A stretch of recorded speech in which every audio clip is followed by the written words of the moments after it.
know what time of the day it is. It is time to talk some Philadelphia Eagles football.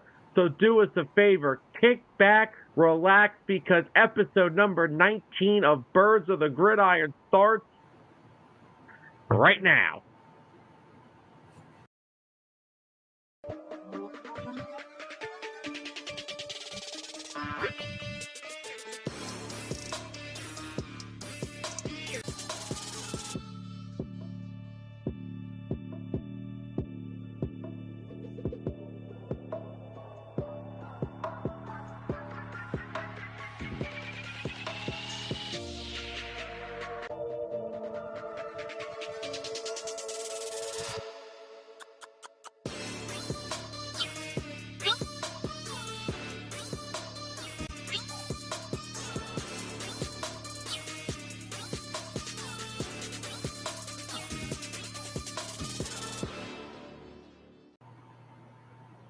Welcome in, everybody, back to another edition of Birds of the Gridiron live here on Facebook and YouTube. We are coming to you guys live from Hamilton, New Jersey. And, of course, you all know this is the show for Eagle fans, by Eagle fans. And, of course, we are your hosts, Sam Nelson. He is the man with always the best screen names in the business, Tyler Adams. Mr. Adams, it's a little warm today, but how are we doing today? Oh, we're doing good, Stay in the AC. Yeah. Wish I kind of knew what that was like. I had to work out in the elements today, but it's not bad. I don't mind working out in the heat. It doesn't affect me. I'm not affected by heat. But look, we got what's up? It's a big head joke. I'm not gonna do this with you live on air. I'll deal with you after the show. But anyway, we got a very exciting show tonight. We'll talk some Jalen Hurts and Nick Sirianni comments. What else is new? The Eagles tampering allegations got debunked last week by the NFL, and of course, Merrill Reese is about to receive a very prestigious award from Canton, Ohio, in the NFL Hall of Fame. So we'll talk about that later on in the show. But our first topic tonight, we're going to talk another Eagles question. And, it's always nice to have a fun first topic, like who's going to be this for the Eagles. Last week we talked about, what did we talk about last week? Was it cornerbacks? Yes, I was confused between that and the wide receiver show that we did a few weeks ago. But, so last week we talked about who was going to be the Eagles' number 2 corner. And, we had a fun time talking about it. And so this week, we're going to talk some pass rushers. We're going to talk some edge rushers, but we're going to talk some statistics. So now, Eagles defensive line, big revamp. Fletcher Cox is retired. Hassan Reddick is a Jet. At least I think he is. I don't know. Maybe he's going to be an Eagle when they trade him back in a few weeks. I don't know. Who knows what's going on with that? And the edge rushers. More snaps for Nolan Smith. Bryce Huff is into the equation. Milton Williams is going to get more opportunities this year. So, I thought it'd be a fun topic to talk about the first segment. Now, Mr. Adams, I'm going to start with a question. I'll let you start us off with your answer. But before we get to that, here it is. Who will be the Philadelphia Eagles leader in sacks this upcoming season? Will it be Jalen Carter? Will it be Brandon Graham? No. Will it be Bryce Huff? Will it be Josh Sweat? Or will it be Nolan Smith? The floor is yours, Mr. Adams. Well, as of right now, they have Brandon Graham listed as the third string defensive end. So it's not going to be him. I'm gonna go out on a limb here, and I'm gonna go with. This is a tough decision, man. This was a tough decision. I gotta try and whittle him down a little bit here. I don't think it'll be Jordan Davis. I think we'll see Jordan Davis predominantly being used properly as a nose tackle. He'll get his fair share. Don't worry. I'm Well, not saying he's I not was going to gonna, get his fair share. He's going to get his fair share. Jordan But Davis isn't I even an think option on the poll question. I know. But I'm just going through people in my mind who are going to have the biggest impact. I think when you break it down, you got to go with Bryce Huff as the front runner, as the favorite.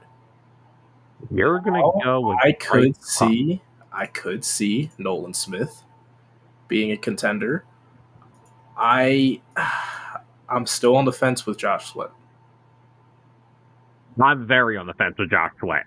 I can't confidently say that I think that Josh Sweat will be the guy to lead the team in sacks. Huff, there's a chance. I think he might have the biggest chance. Let's see. Really going in depth with it. I mean, I don't know if I see Nolan Smith being there yet. I think we could see a solid like 7 sacks out of him this year. Maybe even 8. But I just think Bryce Huff was kind of our replacement for Reddick.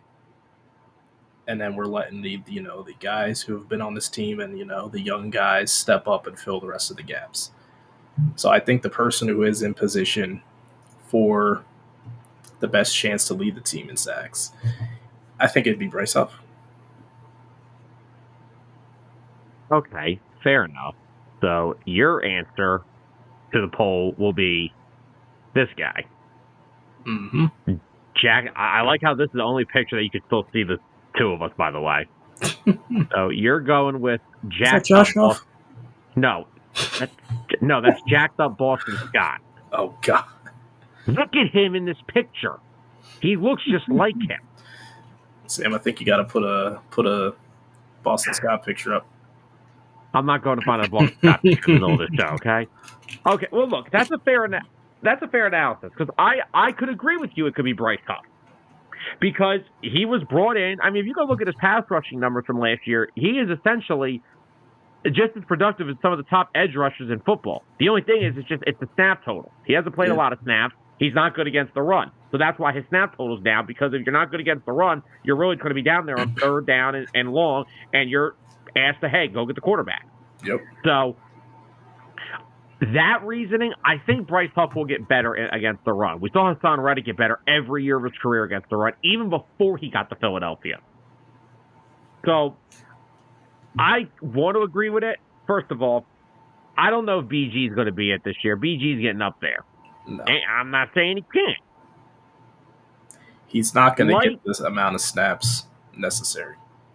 Yeah, because he's earned into that rotational role now. So I'm just going to put my answer on the screen. I'm not even going to say it. I'm putting mine on the screen. This is my answer. Okay. This is my guy. Listen, you drafted him in the first round. What it was, I was absolutely furious last year with the mismanagement of Nolan Smith's snaps. Now, I don't want to go too in-depth on his rookie numbers tonight because I have a video to make this week on the YouTube about that, so I want to save that. But he was extremely underused last year. I'm sorry, Josh Sweat, I don't even know why Josh Sweat got votes on this after what he did last year. I'm so on the fence with Josh Sweat. I'm like on the fence, but I'm hanging I'm offside. I'm hanging on the offside with him. I like Josh Sweat. He's a great story, great player. Came out of Florida State, was a project fourth rounder, turned into one of the more solid edge rushers in the league. But I can't get over how last season ended. Look, there's not going to be one positive thing about the defense last year when we do these shows about who's going to lead the team in what defensive category this year. There's just nothing that's going to be positive because the defense last year was atrocious. And then you got somebody today by the name of ESP, and I think everybody in the Delaware Valley area in Philadelphia knows what I'm talking about. This Nimrod comes out today and says the Eagles' defense was fine until Matt Patricia took over. What? What? You thought Sean Desai was doing a good job? You actually thought Sean Desai was doing a good job? That defense was barely getting by with Sean Desai. You know what the problem is with that? They take that freaking Chiefs second half and oh, look how great they played. You do realize we were a Marquez Valdez-Scantling away from a loss, right? Yeah, a wide-open Valdez-Scantling catch away from a walk-off win for the Chiefs. Any other player on that team, you could have freaking had Orlando Brown run down the field and he would have caught that. Anybody, hell, Big Red, Andy could have caught that. Andy could have ran down there and caught it. Any other player on that Chiefs team last year, and the Eagles lose that game by 3 points? Maybe not Kadarius Stoney. He might have dropped that too. Yeah, okay, that's fair enough. But either way, I'm just so sick and tired of talking about this. The defense wasn't good at all. It was so bad that Kevin Byard, 4 weeks into his Eagles tenure, told Desai, we need to do our own scouting. He was here for 4 weeks. And he told the defensive coordinator, who had been there all season, that. But no, the fact that Nolan Smith got little to no playing time last year, and I'm sorry, did we see every time I saw Nolan Smith on the football field, he was productive. Yeah. I mean, he showed up in the stats that don't really show up on the sheet. Because he only had, let's see. No, go ahead. Yeah, 1 sack last year. Which that was the Dolphins game. Yeah, and then we were all hyped. He had 18 total tackles, but that's really about all he did for stats that show up on the sheet. But he was, all over the field. But he didn't get many opportunities. No, and let's not sit here and act like they were giving him they were also putting him an off-ball linebacker, which, okay, he played that a little bit at Georgia, but I don't know, for one, how effective he's going to be in that area. Now, he's already added some more muscle this offseason. I think he weighs 246 now, because he came in on the lighter side as an edge rusher out of college. I mean, he only weighed 235 when the Eagles drafted him last year. Yeah. And look, they saw something in him in the first round to take him. I, for one, believe that Nolan Smith is going to get a lot of playing time this year. I think early on, let's be honest, Josh Sweat's been here for a minute. He's going to be one of your starting edge rushers. Could I see early? Because the one thing that we know Nolan Smith is really good at is against the run. Yeah. Could we see Nolan Smith for the first 2 downs and then having Bryce Huff come in and putting it home? Could we see a rotation like that? So, I don't know if ESPN's depth chart is accurate or not. Probably not. But where they have Nolan Smith is they have him as the starting, what is that? Strong side linebacker, maybe? Yeah, strong side linebacker. Yeah, he's an edge rusher. That's just call how you say it. Freaking edge rusher. They classify it like this because of it being a 3-4 defense. Okay, fair enough.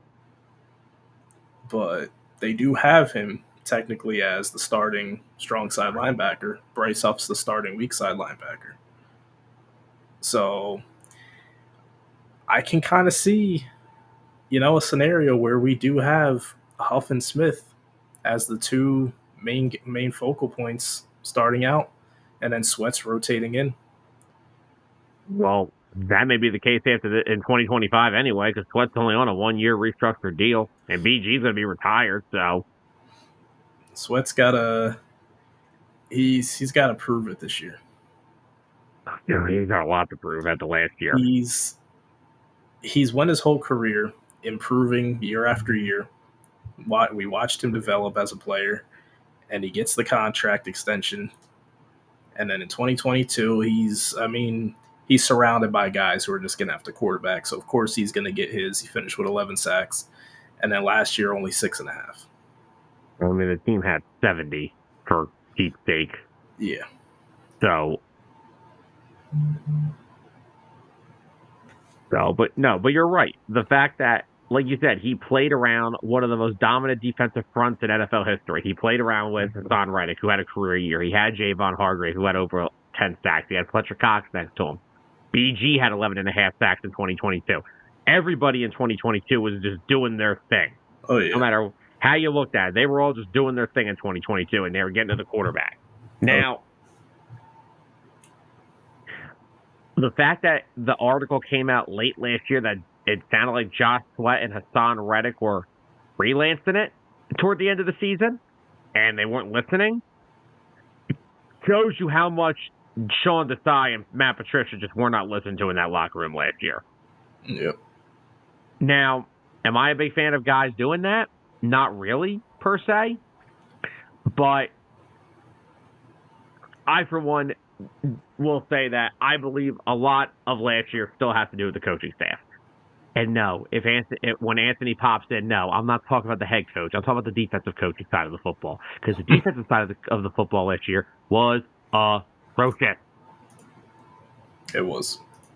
But I, for one, I could see it. I could definitely see Nolan Smith leading this team in sacks this year. I think Nolan Smith is that good of a talent. I think it's gonna be Smith or Huff. Those are the only two realistic people. Carter, he'll get up there, get his fair share. Oh my gosh. No, Anthony, I know. I saw the same thing. I'm not gonna touch on this subject on my show. Oh my god. Because Terrell Lewis. Who? You don't know who Terrell Lewis is? He was drafted by the Rams. Hold up. Terrell Lewis. But yeah, he's Anthony, a nobody. Yeah, he is. I guess he's a nobody. But yeah, Anthony, I'm not touching on that subject. Let's just say that could the Eagles sign her to a contract since she ran him down? She actually ran him down. That's hilarious. So we know that he didn't get drafted for speed. We know that much. So. Oh my gosh. I'm not gonna harp too much on that. But he'll be released in training camp. He may get released before training camp after they watch the video. Like after they see that video, they're like, "Yeah, you got ran down like that. You done? Yeah, you're out. You're not passing conditioning." We're talking about the edge rushers as a rotation. Don't forget another guy who signed a very early futures type contract. Remember they signed Julian Okarwa early on in the offseason, the former Lions edge rusher. So he may take in. I'm not saying he's going to lead the team in sacks, but he's had some success in the NFL. Yep. So now his brother Romeo retired, but Julian's still I think it was Julian that retired. I don't know which Okarwa was on the Eagles. Okay, I think it's Julian. But let's remember the last name. I honestly think that it's a high possibility that Nolan Smith could lead the team in sacks. I think he's that special of a player. Oh, yeah. And I think he's going to take a big leap in year 2 with more playing time. Now, I want to know something. I'm surprised we haven't talked about this guy still. Because I'm going to bring up another guy that was on the poll. How has nobody brought this one up yet? How have we not talked more about this guy leading the team in sacks? I just said it a few minutes ago. I mean, he's as of right now, he's kind of the odd man out, but that's just because of him being an interior pass rusher. It is harder to get through, but that man's a monster. So for him, it's easy. I remember there was a short list that he made it on last year with the likes of Dexter Lawrence, Aaron Donald, and I forget the fourth person. You probably saw the list. Oh, I know exactly what the list is. I can't remember who the other name was, but I know exactly what you're talking about. But with Aaron Donald retiring, the only person that's really ahead of him right now would be Dexter Lawrence. But Dexter Lawrence can't move like Jalen Carter can. Dexter Lawrence ain't getting no 7+ sacks this year. There ain't no way. No, He's because a run. Dexter Lawrence is he's like Jordan Davis. He's a very large man. He's a very large man. But yeah, Jalen Carter, he's definitely the guy who's kind of the odd man out, but he would be my next thought behind either Huff or Nolan Smith. Because I could project Carter at maybe like 8 sacks. Would you be surprised? Now, look, if you woke up in December and we're talking about this, would you be surprised if Jalen Carter led the team in sacks? Would it come across as a shock to you? Like, would you honestly be surprised if we had that situation where our leading sack guy was a defensive tackle like the Rams did? I wouldn't be surprised. What's up, Dennis? What's up, Dennis? Dennis, I'm sorry to say this, but Blankenship is going to be on this team. We're going to have a special secondary episode just for Dennis. Just for Dennis. Just for Dennis one day. I know he's going to hate to see it, but he's going to be on the team. He's going to be out there. Hopefully he's not blowing as many coverages, but he'll be out there. You know, he's only one of 2 healthy safeties currently on the roster. Yeah.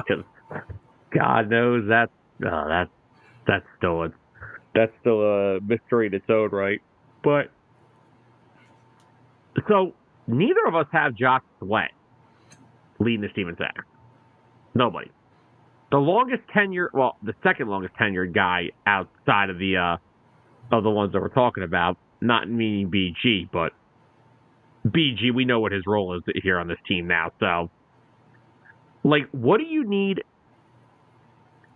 Oh, Dennis, I'll be there. We'll be there. Don't worry. We'll be there. Now, let me ask you this.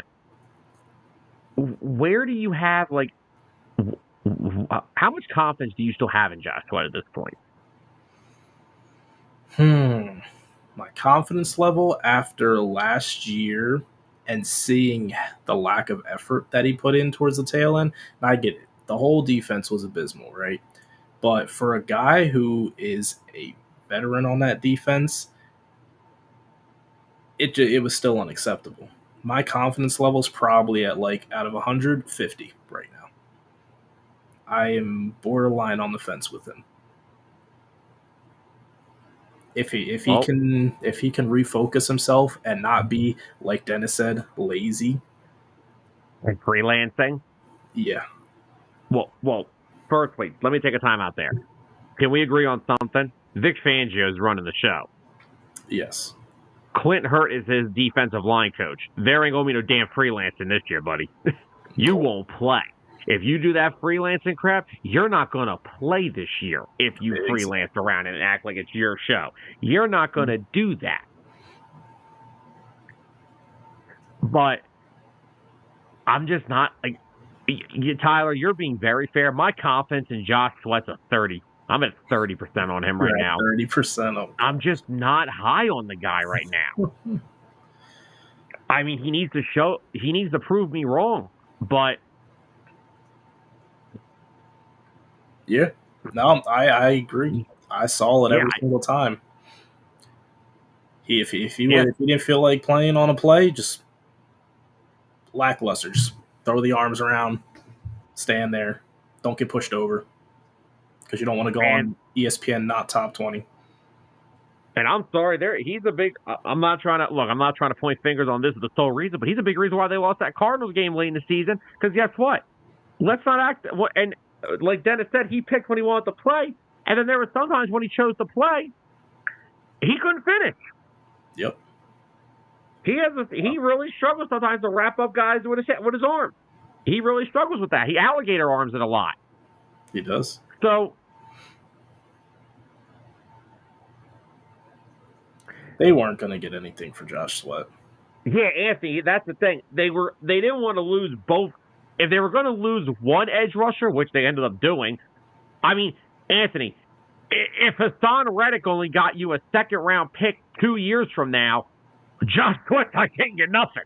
Yeah, exactly. So the best-case scenario was you either cut him or you try to get 1 year out of him, which he is, on a 1-year prove-it deal under a new defensive coordinator, and see if they can regain some of that form they had from him in 2022. That's the only thing you could have done here. But if Hassan Reddick, who is one of the best pass rushers in football, can't get you a draft pick till 2 years down the road, Josh Sweat wasn't getting you nothing. He was going to get you some Gatorade. If that. Exactly. I was thinking.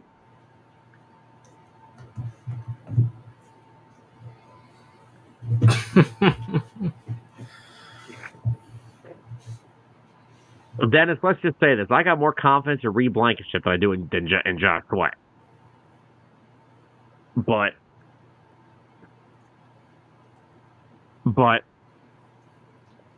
yeah, I just don't know what Josh Sweat is right now. Am I going to get the guy who had 11 and a half sacks and had a pick 6 against Dak Prescott? Or am I going to get the guy last year who I barely even knew was on the football field? Now, again, I understand last year is not... Look, I've said this for the past 2 weeks. 2023's defense wasn't all Josh Sweat's fault. It wasn't all James Bradbury's fault. The defense as a whole just stunk. I think we can all admit that. Yeah, but Josh Sweat not being able to make plays that he should, and Bradbury looking like he can't even tackle a Pee Wee football player. You could say that for everybody. I mean, look, if we're talking then, well, we could talk about how Jordan Davis was out of shape by the end of the season. We could talk about how Hassan Reddick didn't do anything for the past 8 games. It's just, we'll be doing this all day. The defense just wasn't good.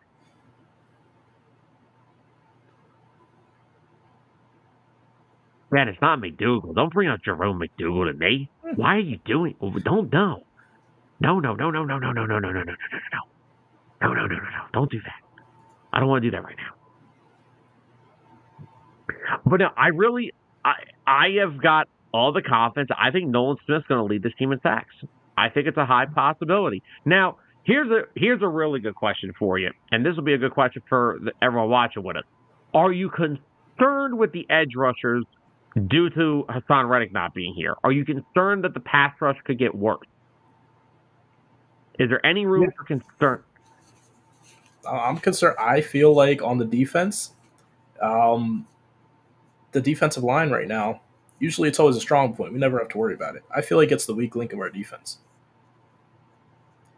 We have solid players, but we don't have anyone with the proven track record of double-digit sacks year after year. Yes, Bryce Huff did have 10 sacks last year. I want to see year after year. We don't have any of those guys. Before it was Brandon Graham in his prime. Then, even Fletcher would get close to 10 sacks most years. But now, you look at it, and then Hassan Reddick, when he came in, he was getting well over like 12 sacks every year. It's 16 and a half his first year here. Exactly. So it's just like he had that proven track record. We were like, all right, he's going to come out, swing for the fences. No need to worry. Now we got a year 2 player that was drafted at the end of the first round. A lot of potential. Still got to see it on the field. Mm-hmm. Bryce Huff, who did it last year with the Jets, but it was the Jets. Let's see him do it this year. Josh Sweat, we know what we're going to get at Josh Sweat. If we're lucky, 7 sacks. Which is fine for him not being a top pass rusher on the team. We know he's not the top pass rusher. So we get 7 sacks out of a third option guy. I'm cool with that. But the pass rush worries me. Maybe not the defensive line as a whole, but the pass rush worries me. Yeah, like we said, they're banking on a lot of young players. And now, but here's the thing. The reason I'm not going to sit here and get too worried about it is because I can't get worried about something that I asked for. And I texted you this every Sunday during the season. I said it every week leading up to free agency when we started doing Birds of the Gridiron. I wanted a younger, faster, more athletic defense. The linebackers that we signed in free agency are 25 and 27 years old. The safety we signed is 26 years old. Reed Blankenship, sorry, Dennis, is only 25 years old. Bryce Huff is only 25 years old. Nolan Smith is in his young 20s. Josh Sweat's only 27. Jalen Carter and Jordan Davis are only like 22 years old. Milton Williams is only 24. They drafted Cooper DeJean. They drafted Quinyon Mitchell to this defense. Yes, they still have Darius Slay, but you need a veteran like back there to teach the young guys what's going on. I begged and I pleaded for a younger defense. So, Dennis, of course you can voice your concerns. We voice concerns all the time. Voice away. I have a feeling I know what it is, but voice away. But I'm willing to take a step back on defense if I see the long-term product has a future. I like this defense for what they are. Let me ask you this. This defense was what, like 30th last year? Yeah. I mean, are you upset if they end the season like 14th? No. Well, not at all. Like that's an ascending jump from what last year was.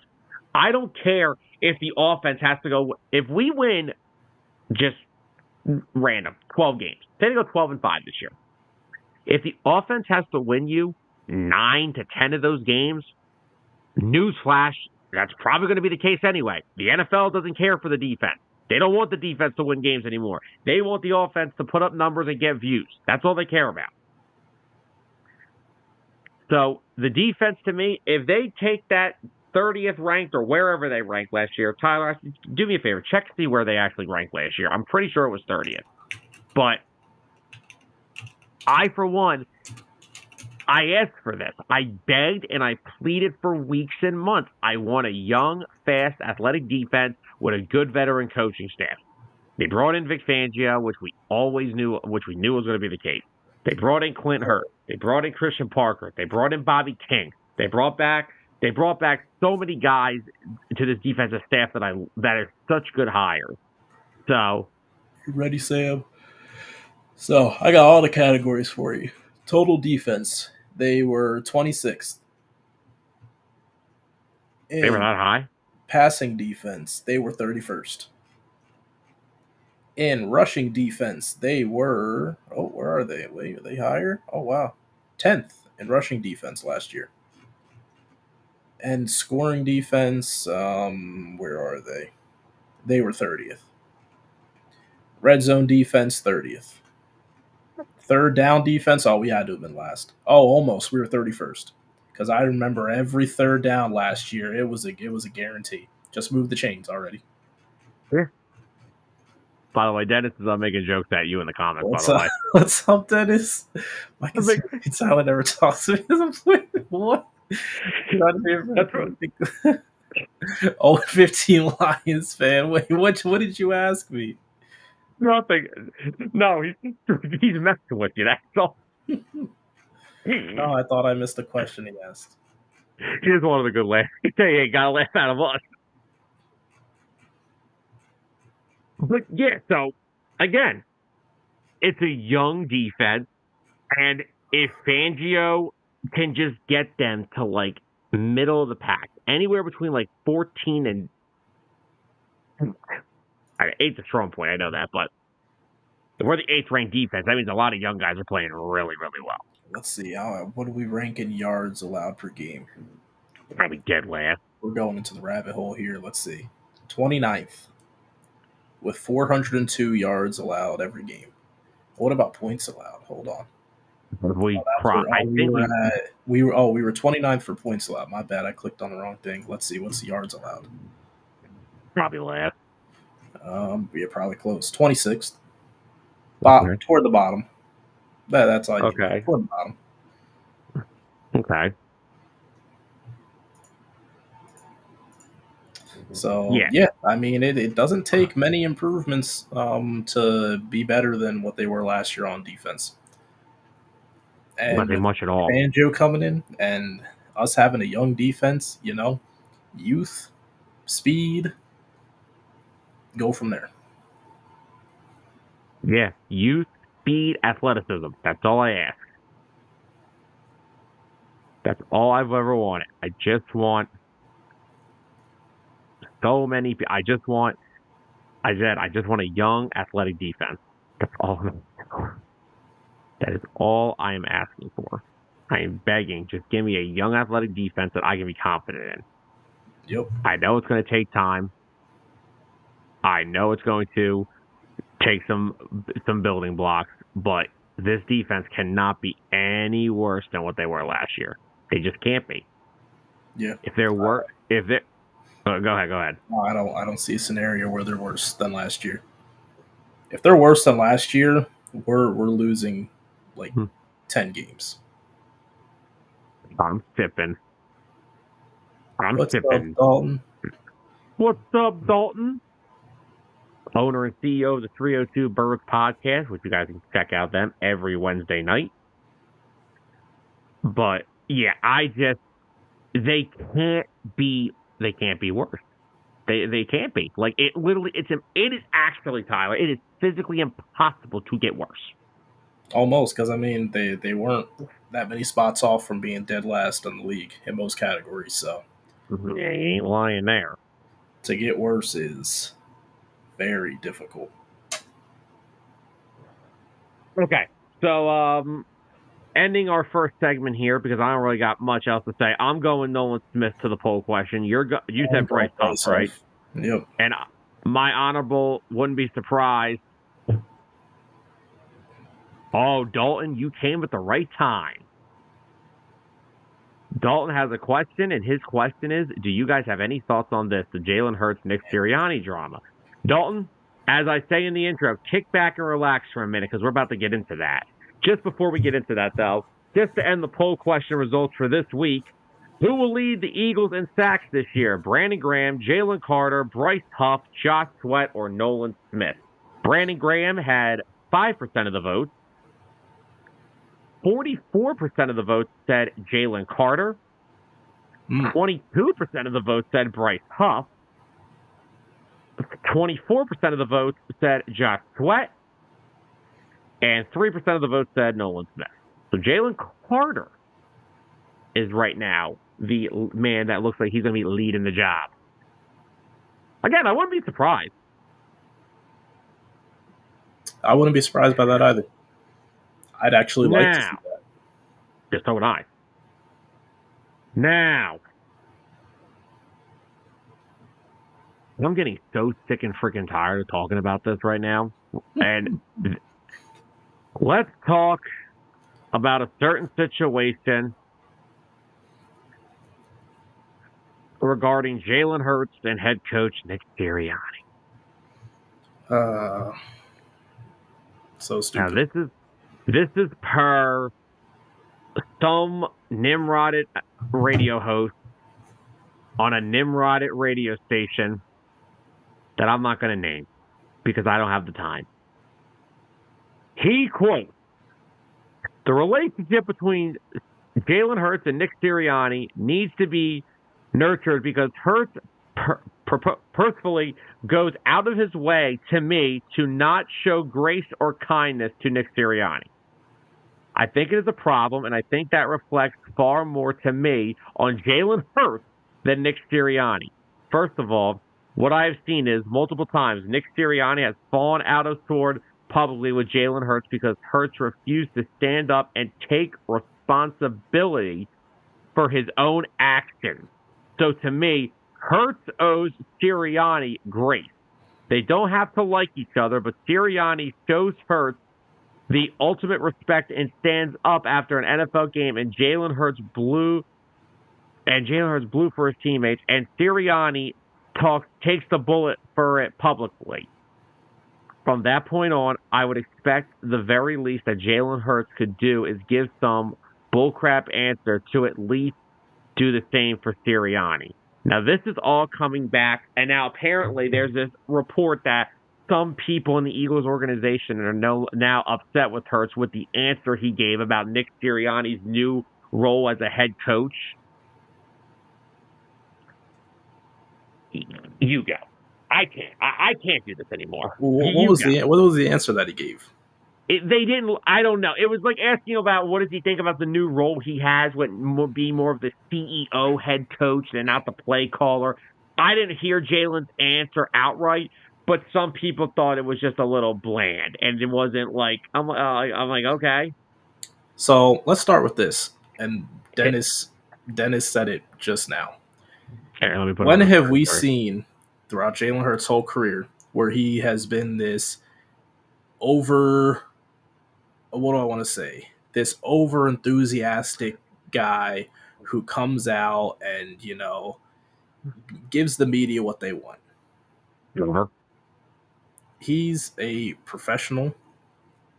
He is more on the private side. He'll answer the questions.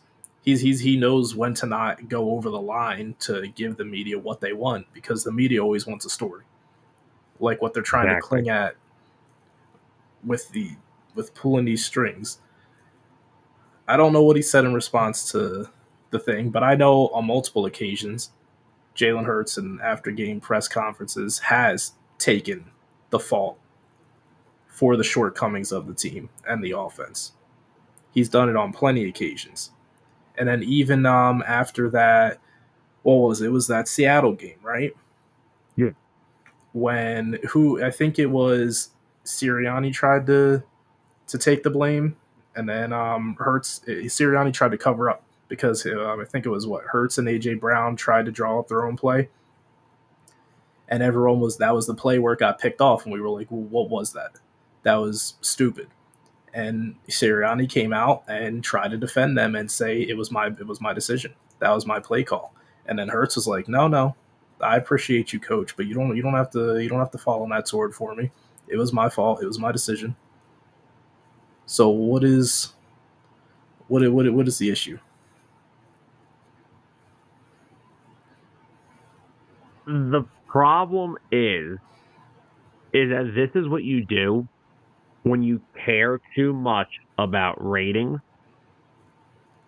and talking points. I don't care what people think about me, what I do. I'm going to sit up on here every Monday night and talk about this stuff ad nauseum no matter what. I don't care if people like me. Dennis, you're too much, man. Dennis, you're attracting me. But, first of all, the very first thing that I called BS on this was the fact that they said Jalen Hurts doesn't take account for his own actions. Have you not watched Jalen Hurts play every NFL snap of his career? Jalen Hurts, because I will tell you this right now, and this is why I think a lot of last season happened to him. Nobody took more accountability. Nobody took more accountability for that Super Bowl than Jalen Hurts. Nick Sirianni took accountability for that. Yes. I didn't see the defensive coordinator who blew a 10-point lead take much accountability for losing that Super Bowl. He was getting his next job lined up. Nobody. If there was anybody that didn't need to take that much accountability for that Super Bowl, it was the man that put up 35 points and outdueled Patrick Mahomes. But no one took that Super Bowl that loss harder than Jalen Hurts. And he still is bothered by it. You can see it in his face. Because even though there are multiple points throughout that game to win it, he will always view it as that fumble that was recovered for a touchdown lost the game. Yes, and that will live with him forever because that's the kind of guy he is. He wants to get better from that. But the fact that we are sitting here on June 17th and we're so low on ratings that we need to start making the controversy between the head coach and the quarterback again, which, by the way, they must not like each other. Well, funny, they liked each other a lot in 2022. They liked each other heading into last year. Here's the thing. This is how stupid the mainstream Philly sports media is.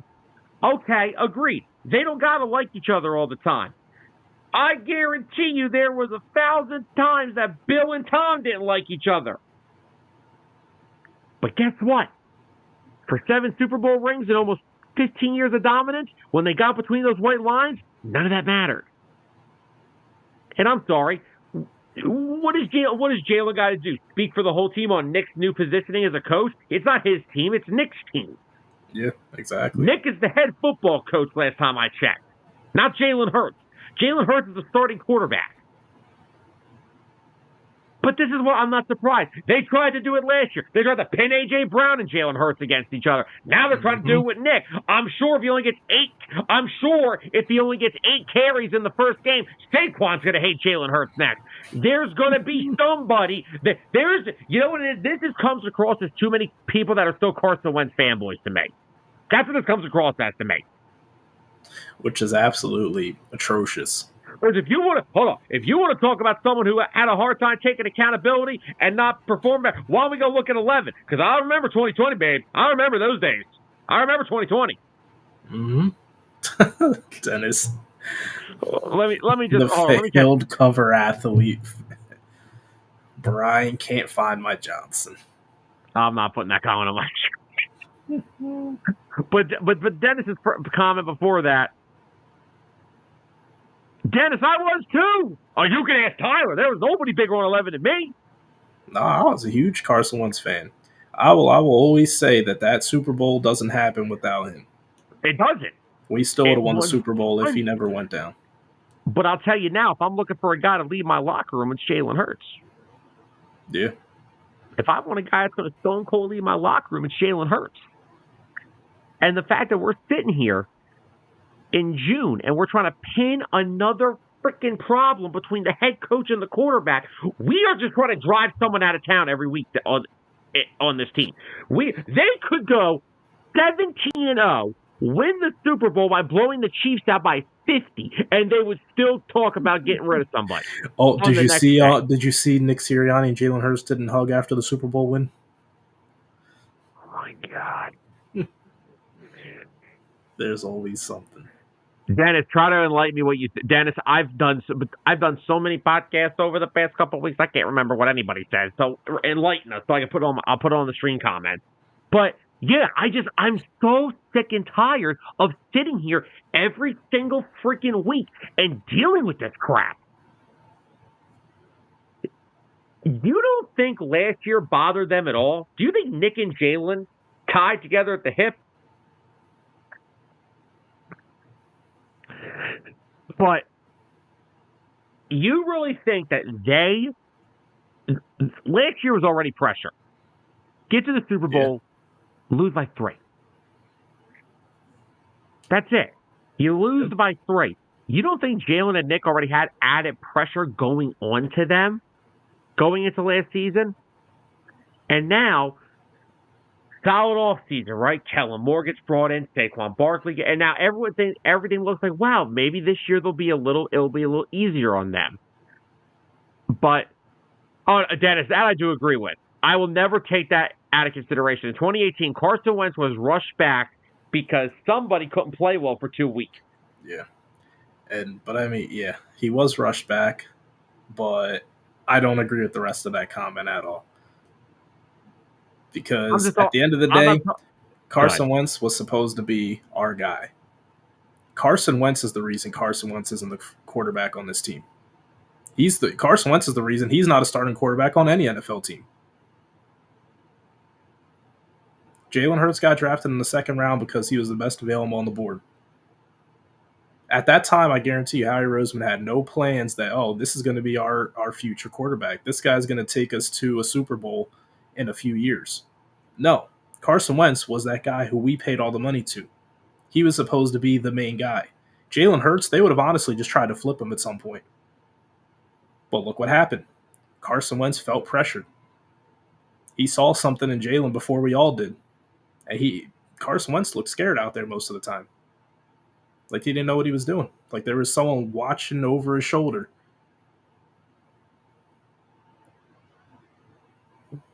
Yeah. You can tell from the moment that season, 2020 started, that Carson felt some type of pressure with Jalen. Yeah. And I never understood it. I was like, everyone knows that you're our guy.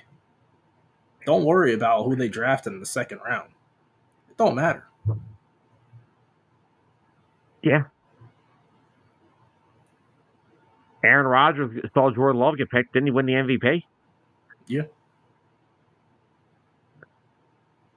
And again, this is coming from a guy. I will tell you this live on air. The one thing I've never done, I don't buy an Eagles player jersey unless they have a second contract with the team. And I bought a Carson Wentz jersey the night they drafted him. I bought his jersey 2 weeks later. Only time I will ever do that. Because ever since, Player? Yeah. what? Josh Sweat. Reed Blankenship. You just did that for Dennis. Of course I did. James Bradbury.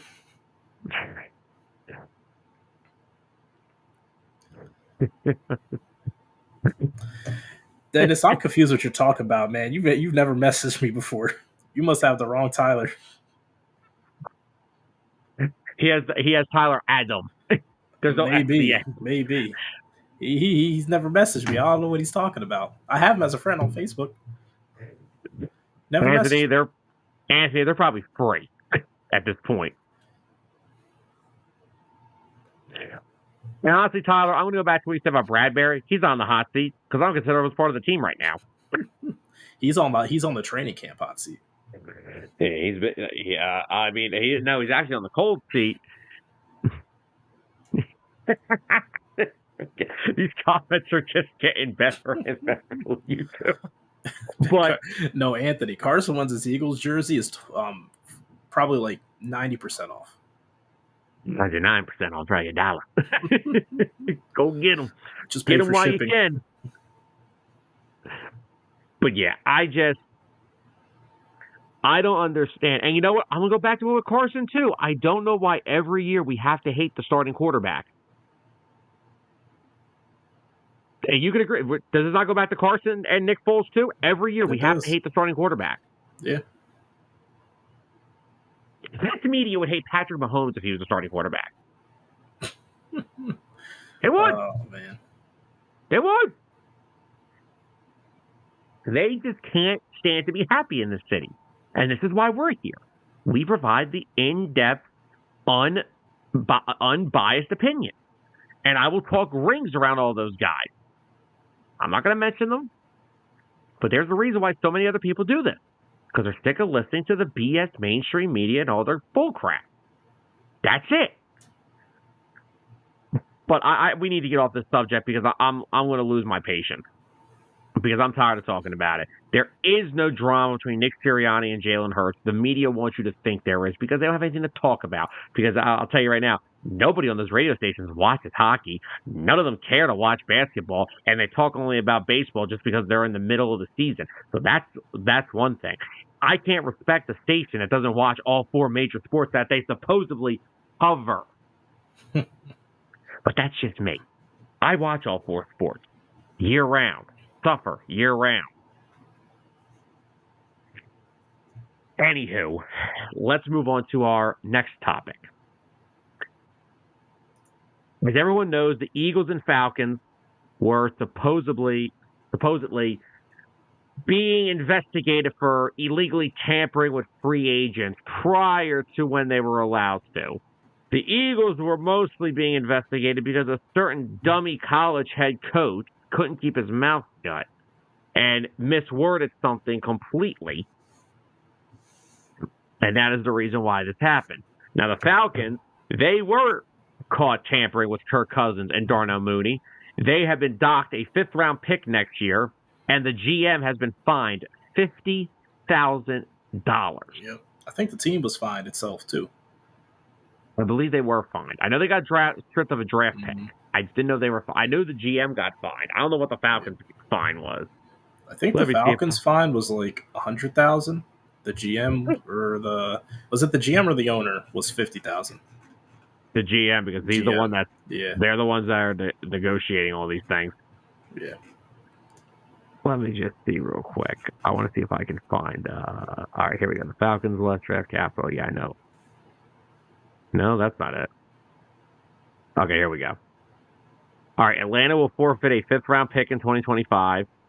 The GM was Tyler, hold on. The GM was fined $50, and the organization was fined $250,000. $250,000.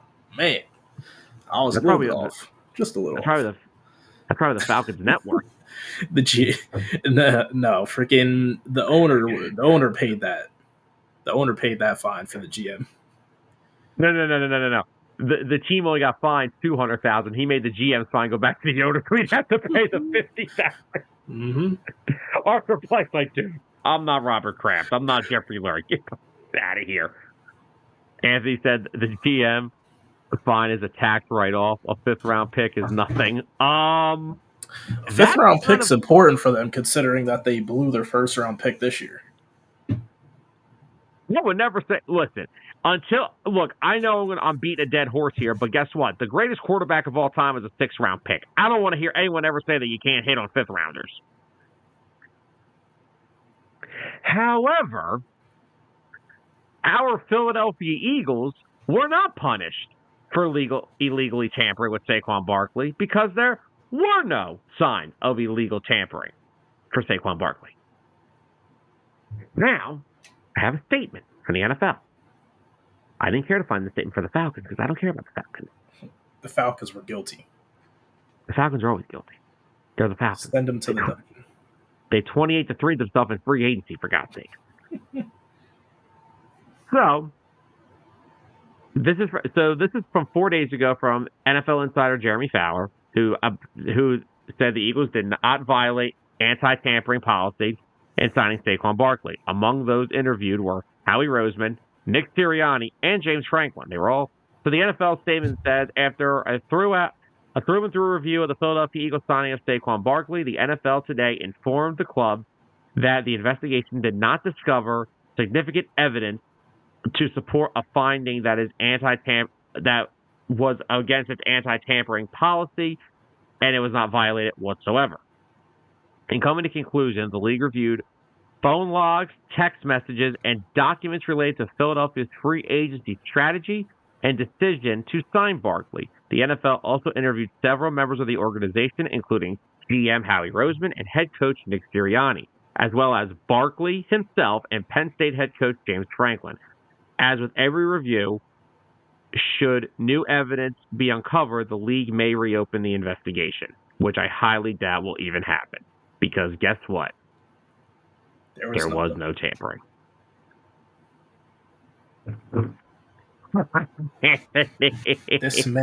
Let this man's face strike fear into you. The man right there behind you? He's on the phone call. Guess what? He didn't call early. He called at the right time. He called at the right time. I said this. I said it on a Facebook reel. I said it on the YouTube short I made on Birds of the Gridiron, which, by the way, subscribe. Do you really think Howie Roseman doesn't know what he's doing at this point? Howie Roseman's doing this for how long now? Cool. I would say too long, but he just keeps getting better and better. Do you really honestly think Howie Roseman doesn't know what he's doing when it comes with tampering and anti-tampering and illegal tampering? Do you really think Howie Roseman doesn't know what he's doing by now? There was never going to be anything found. James Franklin took something that he heard and misinterpreted it. That's what he did. It was a misinterpretation. There were no talks between Saquon Barkley and the Eagles. It was between the agents. We knew it from the start. This was ridiculous to even talk about.